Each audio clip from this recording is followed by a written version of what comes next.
Is there anything more synonymous with the Nazi military than its iconic Stahlhelm steel helmet? The venerable headgear that they kept atop their bonces from their earliest campaigns in Poland and France, right through to their very last ones amidst the streets of Germany. Due to its ubiquitous appearances in period propaganda from both sides and its near constant use in post-war depictions of Nazism to clearly denote the bad guys, it seems fair to say that if it isn't the most synonymous, it's certainly right up there. But what of the history of this iconic piece of headgear? Well, hold that thought, dear viewer, because in the next 20-ish minutes, that's exactly what we're going to discuss. And just because we want to really do right by you, we'll even dip into a formerly top secret document that discusses them. So let's get into it.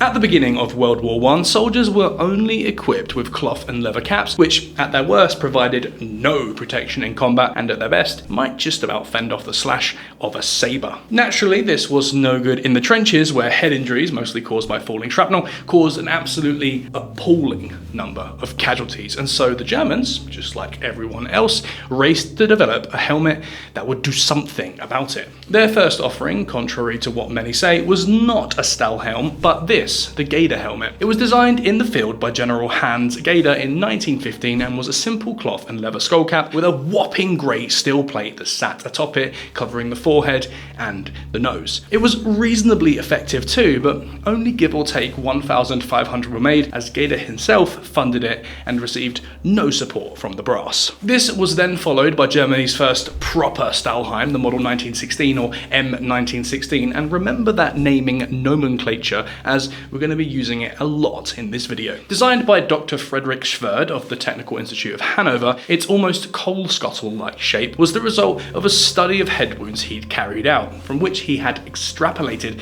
that this shape would offer the best compromise between protection and visibility, as one cannot come at the expense of the other in helmet design. A modest 30,000 units were initially rolled out in early 1916 with a kind of trial by fire to see how the helmet held up in real combat en masse, and with it doing very well, to say the least. The German war machine went into overdrive to pump them out. The exact numbers produced are unclear, but the estimations of most historians place it somewhere around the 7 to 8 million mark. They also tinkered with its design throughout the war, producing what later collectors and historians have dubbed the M1917, M1918 and M1918 cutout variants. We won't stress too much about these different variants though, as this is only a background primer before we get into the real meat of today's video. But to give you a general understanding, there is no difference between the M1916 and M1917 shells, with the distinction lying only in the liner band. M1916 helmets initially featured leather banded liners, and the M1917 transitioned to steel banded liners. The M1918 helmet shell differs from the M16 by eliminating the separate chin strap mounts and instead attaching it directly to the liner. As for the M1918 cutout, that is just a normal M1918 but with a section of the rim chopped off to improve the hearing of the wearer.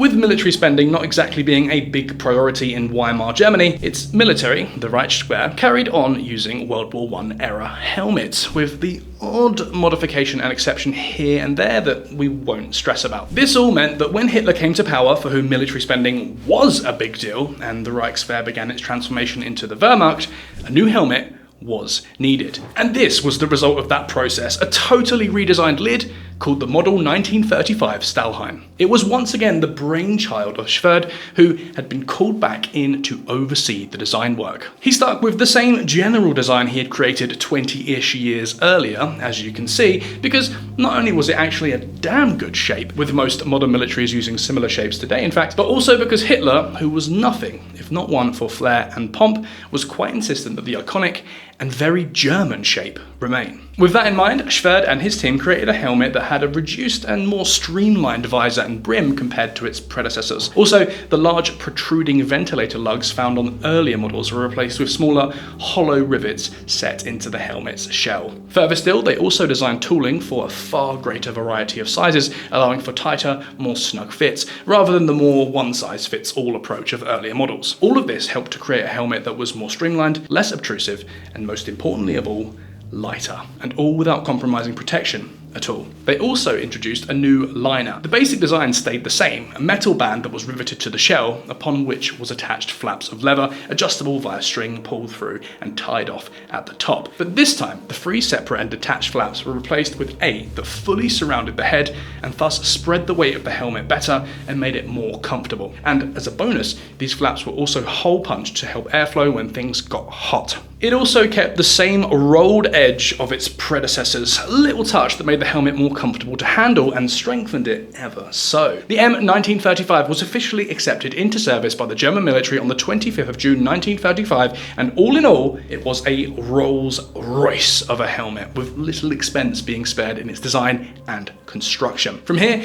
the M1935's family tree juts out on a new branch because the next model developed was not a direct continuation, but an adjacent development for a new purpose, the so-called Air Raid Protection Civil Defense helmet, better known amongst collectors and historians as the Gladiator helmet. And for obvious reasons, if you have a look at this one. It was developed in 1938 and, as the name suggests, was designed primarily for air raid protection personnel in the Luftschutz organization, and also, more broadly, any other civilian whose work saw them in need of a helmet of some kind. It featured a wider, flared peak and incorporated multiple ventilation holes, which easily distinguished it from the military models. Originally, it was manufactured from 3 pieces of steel, which were then assembled into the final shape. This construction method was different from the single-piece steel, a move intended to cheapen and expedite production. It was also typically painted in black or dark blue, colours chosen for their non-reflective properties, which helped reduce visibility during nighttime air raids. In terms of its lining, the Gladiator helmet initially used a leather interior similar to military helmets to provide a comfortable fit. However, as the war dragged on and materials became more limited, the leather lining was often replaced with more readily available materials like vinyl or cloth. Although primarily used by civil defence personnel, the Gladiator helmet did see combat with the Volkssturm, the German equivalent of the British Home Guard, towards the end of the war. Also note, Luftschutzized variants of other helmet models existed, but as we only have the time to focus on one of them, just take a look at this photo, and this photo. Note how they incorporated the same design cues as the Gladiator into other shapes, and that'll be more than enough for our purposes. Then came the next proper helmet intended for frontline military service, the model 1940 or M1940. This, in a nutshell, was a simplification of the original M1935, driven by the need for more efficient wartime production as World War II got fully into gear. One of the most significant modifications in the M1940 was the method of creating the ventilation holes. While the M1935 featured separate fittings for the ventilator holes, the M1940 streamlined this process by stamping the ventilation holes directly into the helmet's steel shell. This change eliminated the need for additional parts and assembly steps,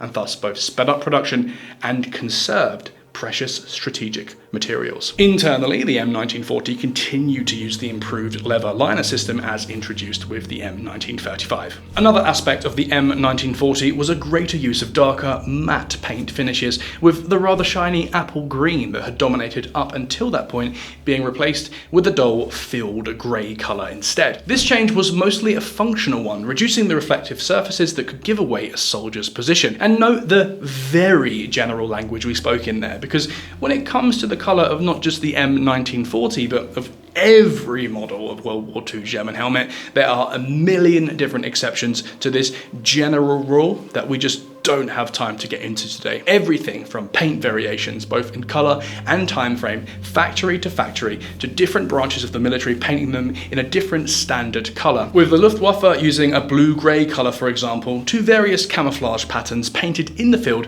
such as the famous Normandy pattern of camo. Next came the model 1942, or M1942. This was an even further simplified design that appeared right at the time that the war started to really not go well for Germany. And thus, every flake of steel and minute of labour saved was starting to become a big deal. The most notable change in the 1942 helmet was the elimination of the rolled edge, which, while providing additional strength and a finished look, was deemed ultimately unnecessary. This left the helmet's edge unrolled, resulting in a raw, slightly flared rim. It also continued the trend of incorporating the ventilator holes directly into the helmet's shell, as introduced with the M1940. And now, while we are here, let's talk decals. With the introduction of the M1935, almost all helmets came with a decal on both the left and the right-hand side. For the normal branches of the military, i.e. the Army, the Luftwaffe and Navy, this consisted of a tricolour emblem on the right-hand side and some kind of unique to service Nazi eagle on the left-hand side. And note, because it may be difficult to tell from the picture, the Navy eagle is different to the Army one, being a gold colour rather than a silver grey. As for the political branches of the armed service,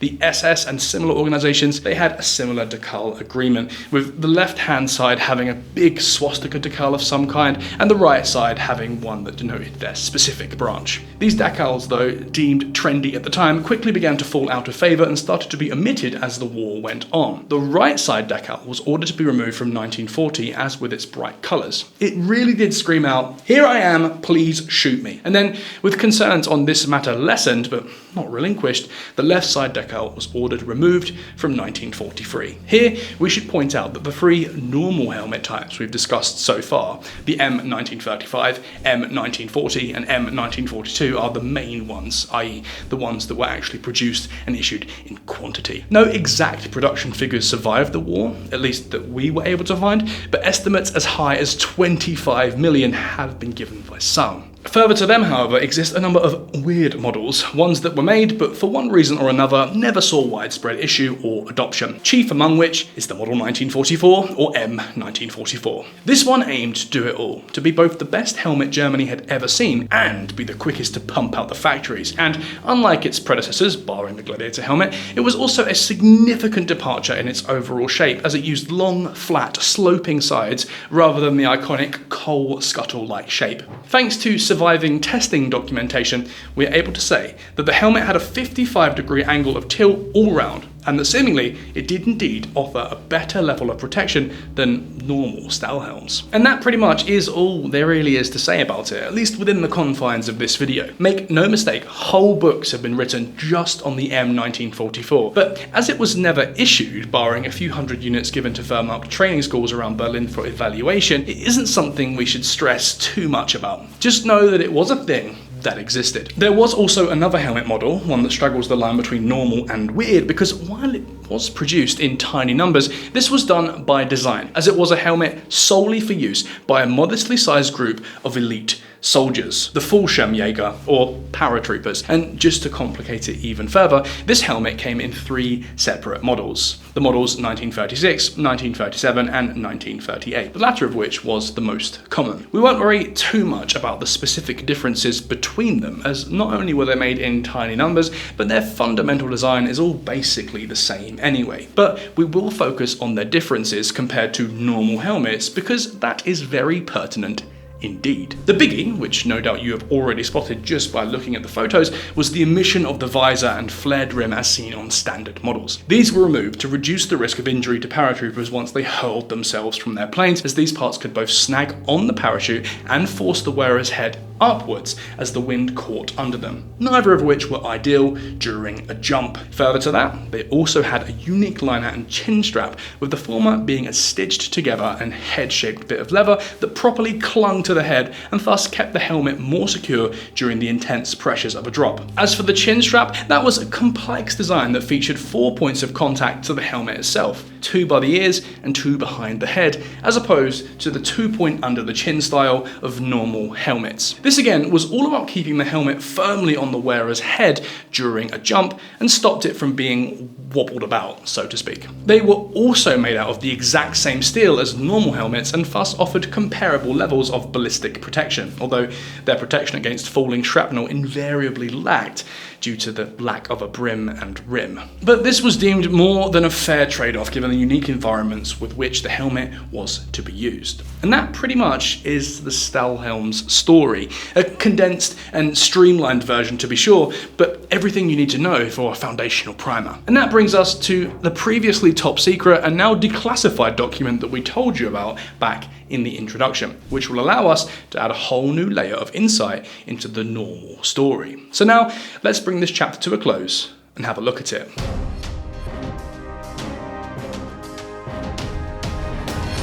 The document in question is Metallurgical and Ballistic Investigation of 50 Captured German Helmets, and it was written on the 28th of June in 1944 by Watertown Arsenal Laboratory, a former American arms manufacturer on the northern shore of the Charles River in Watertown, Massachusetts. It's a document that does exactly what it says on the tin, investigating the performance of the titular 50 German lids by comparing them to the then standard issue American helmet, the M1, in terms of materials, manufacturing processes, and ballistic performance. The first thing of note that it uncovers is that when Germany transitioned to the M1940 helmet, the quality of the steel actually dropped significantly, as those examined were primarily made from two types of steel: medium carbon nickel silicon steel for the pre-1940 helmets, and medium carbon silico manganese steel for those produced later. Given that the M1940 was all about economizing production, there is an obvious explanation for this, which the report presents by saying the following, quote, "The changeover was probably dictated by the scarcity of nickel." The study also mentions that the materials of the liner headbands changed from 1940 onwards. Quote, "Those subsequently produced were made from ferrous metals,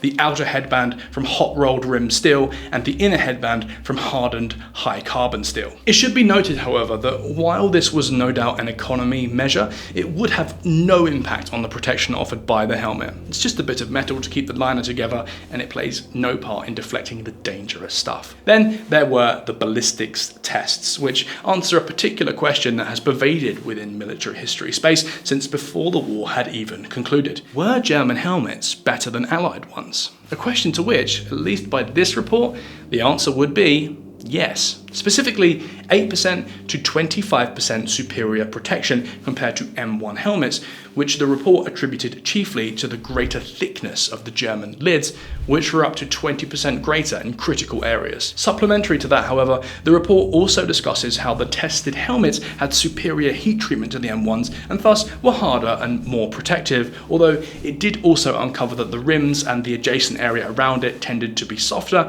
likely due to sloppy quality control standards. In terms of weight, the report found that the normal German helmets averaged 47.3 ounces, about 1 ounce more than the M1, with the only Fallschirmjäger helmet analysed weighing a whopping 59.6 ounces. This report allows us to do something very rare indeed when discussing a German piece of equipment from World War II, and that is to legitimately say that it appears as though it was better than the Allies' equivalent offering. This normally is a very rare thing to be able to do indeed, as normally German technological superiority in the war is rather overinflated. The Panther tank, for example, contrary to its fearsome reputation, was horribly unreliable and fired a deceptively weak, high explosive shell, and the ME-262, while indeed being the first fighter jet to see combat, had simply horrific engines that, if you were lucky, would last maybe 12 hours before they failed and needed to be replaced. But here today,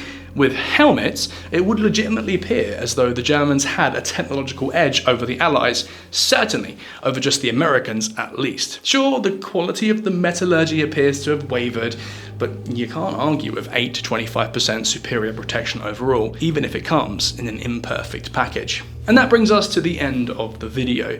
As we have alluded to already, we really have only been able to scratch the surface of things today, as German helmets is a surprisingly large topic. So consider this video a springboard of sorts that you can bounce off into deeper and further reading on the matter should you wish. With that in mind, before we close the video, let us give you some reading suggestions. If it's the books you're after, may we direct you to everything that Branislav Radovich has written on the matter, in particular German helmets of the Second World War, volume 1 of which covers the helmets themselves, and volume 2 of which covers everything that went on top of them, covers, insignias, etc, etc. Between these two, you will have over 600 pages that break down everything you could ever need to know in absurd detail. Every mold difference between the factories, every variation in colour, the whole lot. If you're after something a touch lighter, however, but something that still contains some cracking information, then may we suggest German Helmets 1916 to 1945 by Jan M. Mieland. It has the same kind of stuff, but comes in at a mere 234 pages.